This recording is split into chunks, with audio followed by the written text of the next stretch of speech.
Eat him, Jello.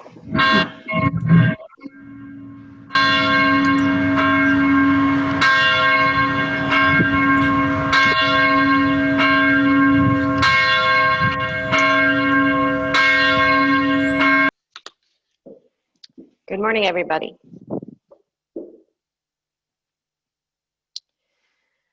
I spent the week before last away on study leave. Normally, I'd have been up at my annual family camp on Lake Winnipesaukee, taking classes in the mornings and listening to fireside chats and learning dances from around the world in the evenings, or looking at the Perseid meteor showers lying on the green. Or singing, lots of singing that we do up there. But as all other big gatherings, it was canceled this summer. So instead, I chose a few good books and a few locations not too far away that I wanted to visit, and I headed up in the same general direction to see what I could see.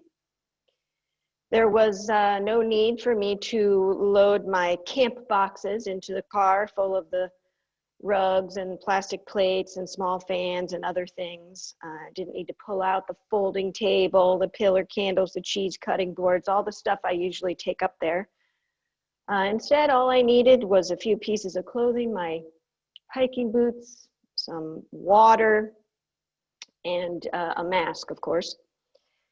But because my familiar routine of my annual camp week wasn't available to me, I had to make my own adventure. I had to start off on a brand new path, literally and figuratively. Now, I'm not what you would call an advanced hiker, but I'm not exactly a novice either, or at least not in terms of going on hikes in the presence of other people, but this was the first time that I went hiking alone. So I chose two short hikes. The first one was up Artist's Bluff, which is right in Franconia Notch. So maybe some of you have been there. You might have even gone on that hike. It took only about an hour to reach the rocky bluffs that look out over that mountain range. But having not been there before, I looked it up before I went online and found that you can actually get a pretty detailed description of the hike, right down to the various twists and turns in the trail as you go. And I found that level of detail, you know, unnecessary. I mean, I wanted a general idea of the intensity of the hike, but not the blow by blow of which sections are flat and which sections are rocky. So I skimmed over some of that, and I did learn, though, that most people recommend doing the hike in a clockwise direction. But the exact location of the trailhead wasn't that clear to me. So after I arrived and put some of my things in the nearby town where I was going to spend the night, I went out, I set out to locate the trailhead so I would know where to go in the morning. And I'm going to pause right there to share with you that one of the parts of my study leave was that I learned about the Enneagram, which was part of an online class that was actually still happening of folks who were, you know, camp friends of mine on Zoom. And so I don't know if any of you are familiar with the Enneagram, maybe some of you are. It goes back to the 1960s when a Bolivian man named Oscar Ichazo, who lived and studied in Argentina, began teaching it. It is a teaching tool for personal transformation and strategies for relating to yourself and others in the world. But it contains components from mystical Judaism, Christianity, Islam, Taoism, Buddhism, and just ancient Greek philosophy. So it's, as I said, a way to understand yourself and other people. And I had resisted for many years the learning about which of the there are 9 different types. And I had resisted trying to discern which one sounded most like me. I mean, like, who wants to be typed, really? But now that I've learned the basics about the characteristics of each of the 9 types, I've begun to appreciate, you know, some of the insights and knowledge that offers to me as I reflect on how or why I may make the choices that I do, or how or why the people that I love may make the choices that they do. And really, all of us are all 9 types, but the Enneagram teachers offer that one type tends to make itself the clear driver in every person. And so I have categorized myself as an Enneagram 6, sometimes called the loyalist. 6s are, and I quote, the committed, security-oriented type. 6s are reliable, hardworking, responsible, and trustworthy. Excellent troubleshooters, they foresee problems and foster cooperation, but can also become defensive, evasive, and anxious. They can be cautious and indecisive, also defiant and rebellious. At their best, though, 6s are internally stable and self-reliant, courageously championing themselves and others. So, now that you know all of that, hopefully it explains some of my quirks. But seriously, I share this simply to point out that going off on a hike by myself to some place that I've never been challenges me to step outside my usual mode of being, my Enneagram type 6 approach to living, albeit it was in a good way to step outside of that. So, however, true to my type, I did gather as much information as I could before I left, knowing that cell phones don't always work that well up in those mountains, unless, of course, you're already on the top of the mountain. So to get a little acclimated before I left, walking in the summer heat, I tried navigating around some of our local forests and parks, with which I'm sure many of you are very familiar. And a friend and colleague went with me on one of the small hikes a couple of weeks ago to check out the trails just right up the road at the Cleveland Forest. And we laughed a lot while we were walking through those woods because we could not figure out the simplest of maps and found ourselves wandering down paths that appeared to be well trodden, only to see them gently disappear into glens or swamps. The stakes were obviously low on that walk, but the feeling of being lost still held its uncomfortable place for me. But what I discovered was that the trail markers locally are far less helpful and sometimes even non-existent as compared to the ones in the White Mountains. Up north on the hikes that I took, the trail markers, which are also called blazes, as many of you know, were very clear. Still, after I had climbed to the top of Red Hill, the second hike that I took in Moultonborough, and then up to the fire tower at the top of Red Hill, which looked out over the whole beautiful lakes region, when I climbed back down, it took me a few minutes to locate the rather narrow opening in the brush that marked the descending trail. But isn't that sometimes how it goes?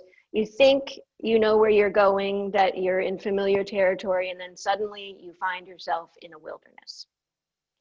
It doesn't take much to veer off of a familiar track. In fact, we can get lost pretty quickly, even when we're in areas or parts of life with which we're pretty familiar.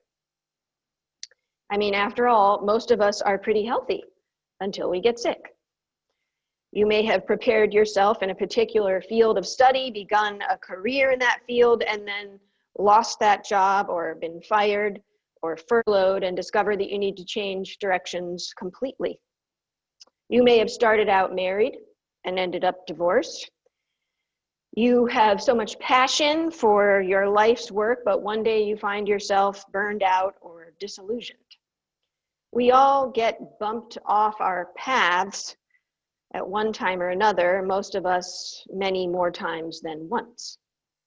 I was rereading the other day a chapter from Barbara Brown Taylor's book, An Altar in the World, the chapter entitled The Practice of Getting Lost, in which she begins by describing that the cows on her property have created very well-worn paths, which she often follows out of habit when she's out walking around on the land on which she lives. And like us, cows have good reasons to make careful pathways. They choose the shady spots for their coolness and protection, the flattest spots on which to rest, and the ones with the least number of obstacles to get from one part of the pasture to the other so that their movements are comfortable, smooth, and safe. As an Enneagram 6, I can appreciate a good, strong path, anticipating things, being prepared. I find it pretty darn helpful. And I know that I'm not alone in that. Obviously, most of us do things for the same sorts of reasons that the cows do. We avoid particular parts of I-95 at certain times of the day. We rest in the cool of a shade tree when we're working in our gardens. We don't make trips to Costco on Saturday mornings if we can help it. And we stay away from certain topics over the family dinner table or at family gatherings. But finding ourselves suddenly off the paths that we know can quickly cause stress and anxiety. We don't like the feeling of being lost. We don't like the feeling of being uncomfortable. But the thing is, there are usually some very good things to learn about ourselves during times like those. And right now might be one of those times for many of us. The waiting, the not knowing, the fears, the disruption to our familiar routines, it's pretty discombobulating and more than a little stressful. It may be affecting your sleep, your thinking, your diet. We are all looking around and finding ourselves in new territory these days. Things are changing all the time, which is a challenge for most humans, no matter what number you are on the Enneagram. One of the books I was reading while I was away is a brand new one by Bruce Feiler called Life is in the Transitions, Mastering Change at Any Age. He's written a number of popular books, so you may recognize his name. I found the book really engaging, this newest book of his. He went around the country and interviewed 225 people across 50 states and describes that the stories included a mind-boggling array of life experiences: lost limbs, lost jobs, lost homes, changed religions, changed careers, changed genders, those who got sober, got divorced, got out of cults, as well as scores who went through everyday transitions of hope, revival, and renewal. Here are just a few examples of the people he got to know. A Wall Street bond trader turned romance novelist, an Army Ranger who discovered Saddam Hussein, a two-time cancer survivor who climbed Mount Everest, a CIA analyst who quit to train rescue dogs, a United States senator, a former white supremacist, 3 people who went to prison, 4 people who died and came back to life, 5 people who survived suicide attempts, and at the very end, the partner of his friend David, whose baby went down for a nap and never woke up. I imagine that all of you could keep filling out that list with stories from your own lives, which are full of just as many creative transitions, joyful celebrations, painful periods, and unthinkable tragedies. Feiler really enjoyed getting to know all these people and was passionate about learning how we all make changes and approach transitions, whether they are chosen or whether they happen to us. One part of navigating change that is very helpful for most of us is telling our stories. It helps us to look back and see all that we've come through. It can be affirming, healing, helpful, and transformative just to tell the story of your life. And so Feiler was happy to hear all these stories. Just knowing that we're not alone does wonders for instilling hope and finding courage that we never knew we had. So the Enneagram struck me in a similar way, just knowing that there are other 6s or 4s or 9s out there who will likely really understand and resonate with the ways you think and act can give hope and maybe a little more self-compassion. Some people might even say it can help cure you of terminal uniqueness, which is the false belief that your problems are unlike those of anyone else.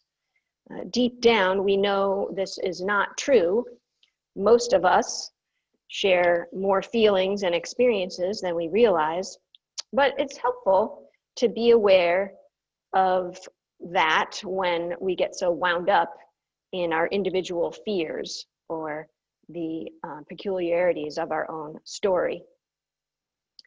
And that tendency to feel alone in our fears, to feel embarrassed or hesitant to seek help can lead us to some pretty dark places.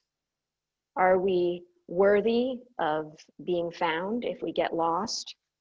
Does it matter that we're lost in the first place? What if we find ourselves off of our life's path because of a poor decision or decisions that we chose ourselves? But if today's scripture passage from Luke tells us anything, it's that God loves every living being, especially the ones that are the most lost, the ones that are abandoned, the ones that are most likely to be left behind from the rest of the flock, the ones that are in danger. Of course, the shepherd goes off to look for the lost sheep. What good shepherd wouldn't do that? Every life is valuable, that much is given. But it's the lives of those who've been lost or marginalized that are just as important and just as worthy of being found or saved or brought back to safety. I'll pause again to say that this, in the simplest of explanations, is the whole thinking behind Black Lives Matter. It's a given that all lives matter, but not everyone has believed or acted in ways that demonstrate and support that those who've been lost or marginalized or mistreated in our society are equally as important. Understanding that takes a shift in thinking for many people. It takes a change in our orientation and our understanding of who is most often lost and who is most often found, who is in danger and who is safe. Back to the book.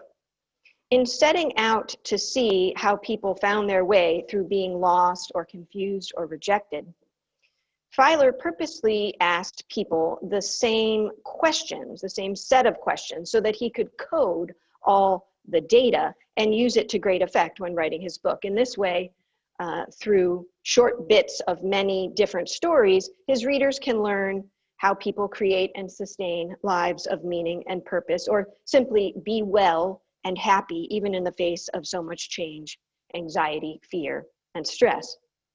He asked everyone about high points, low points, and turning points. He asked them about the times that they felt lost. Now, I imagine that God expects that we'll all get lost over and over again. I think that was pretty much in the cards from the start, that it was part of the plan even. So one way to think about it is that we are excelling at being human when we get lost. But the strongest point in Filer's book is the refutation of the linear model of life.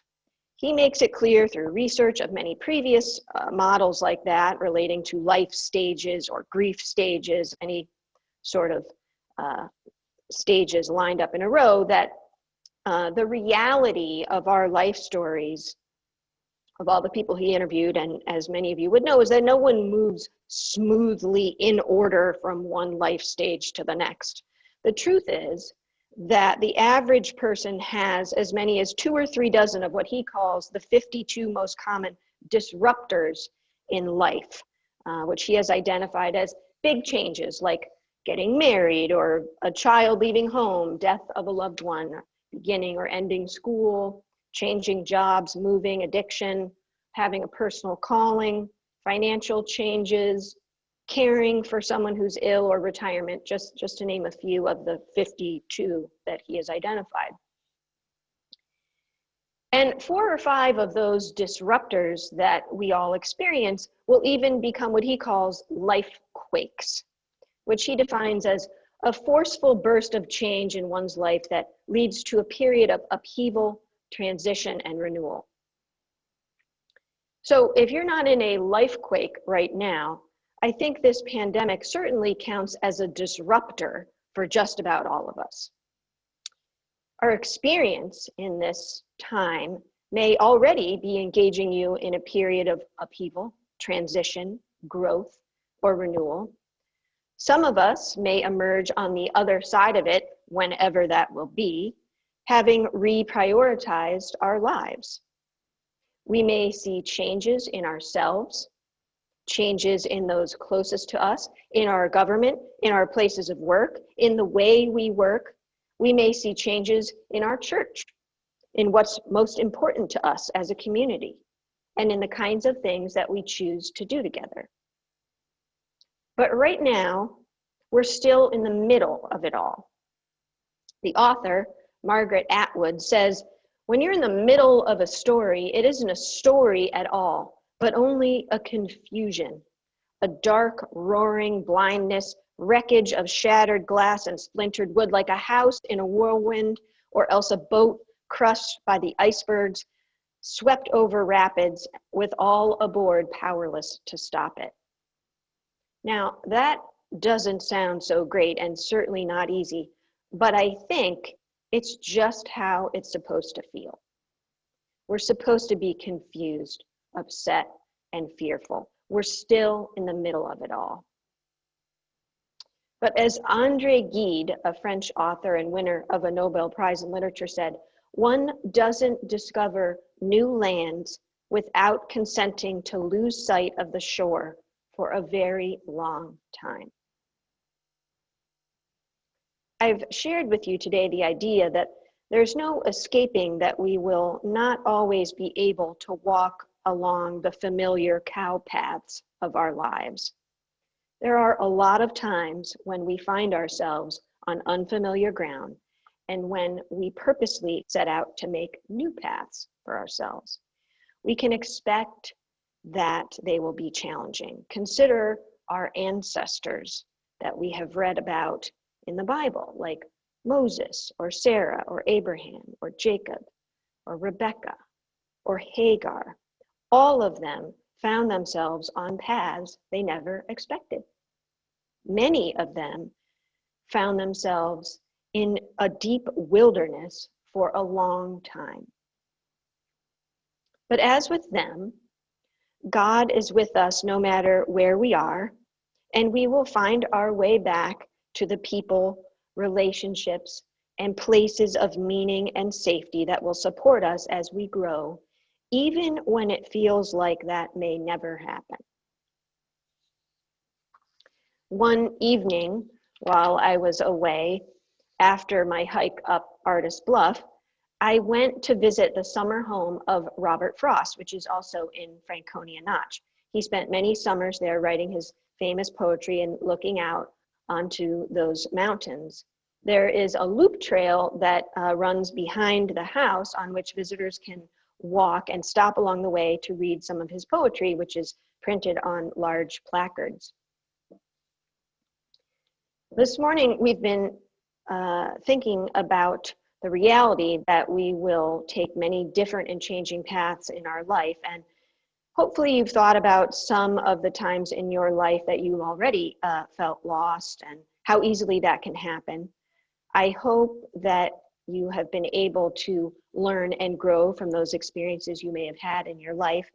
And in closing my sermon, I'd like to offer you one of Robert Frost's most famous poems as a way to frame what you've heard and to encourage you for whatever inevitable changes lie ahead for each of us.